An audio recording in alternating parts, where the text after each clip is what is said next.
On the Outer Banks, on the coast of North Carolina, is the Wright Brothers National Memorial, and this commemorates the December 17th, 1903 flight by Orville Wright, which is seen as the first successful flight of an airplane. And particularly at the time, there was wind, sand, and isolation, which were all things that the Wright brothers were looking for to test their various aircraft. There's not quite as much isolation as you visit today. It's a great tourist destination, lots of many opportunities there to visit the beach and visit this great site for the Wright Brothers Memorial. So we're at the Wright Brothers Memorial. This is where the first flight occurred, December 17th, 1903. We can see the large rock here. That's where the launch point was. And then there's a set of 4 stones past it. The first one was a distance that was covered in 12 seconds by Orville Wright. The second one traded to Wilbur, and that also took 12 seconds. The third one switched back to Orville, and that was 15 seconds. And then finally that fourth flight to Wilbur will look all the way down at the end of the path, and that took 59 seconds. And that was again by Wilbur Wright.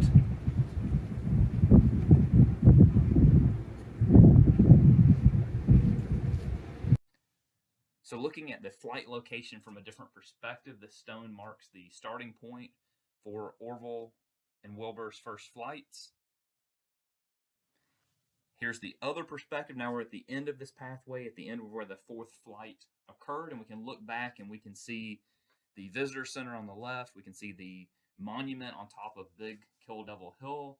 We can see the 2 buildings that they used for being located at the site and staying and having food and having shelter.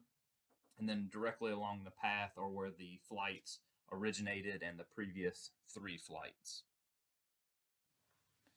Here's the stone marking the location of the starting point there, and we can even see the rail in front of it that they used to launch the aircraft.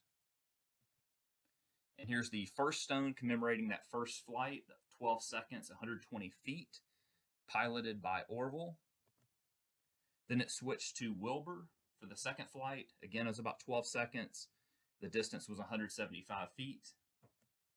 The third one went back to Orville in this rotating manner, 15 seconds and 200 feet. And finally, that fourth flight, just under a minute, 852 feet, piloted by Wilbur.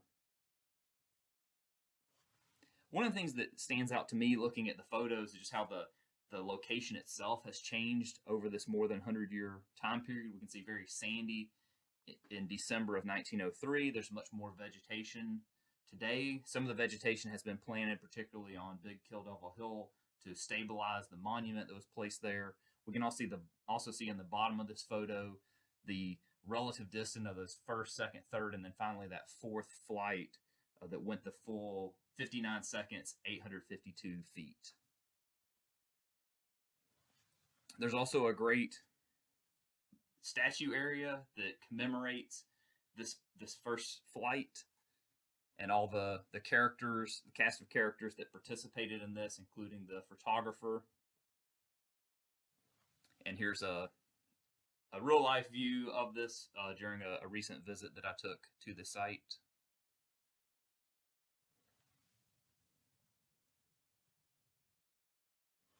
And here's Big Kill Devil Hill, of course, the monument that was placed there to commemorate this very important achievement. Of course, in aviation and really in world history, if you think about how much connection aviation provides to the world today. And again, it's just a great place to visit if you have the chance to come to the coast of North Carolina, enjoy the great beaches and lighthouses and many other things that there are to do. I hope you'll make a point to stop by the Wright Brothers Memorial.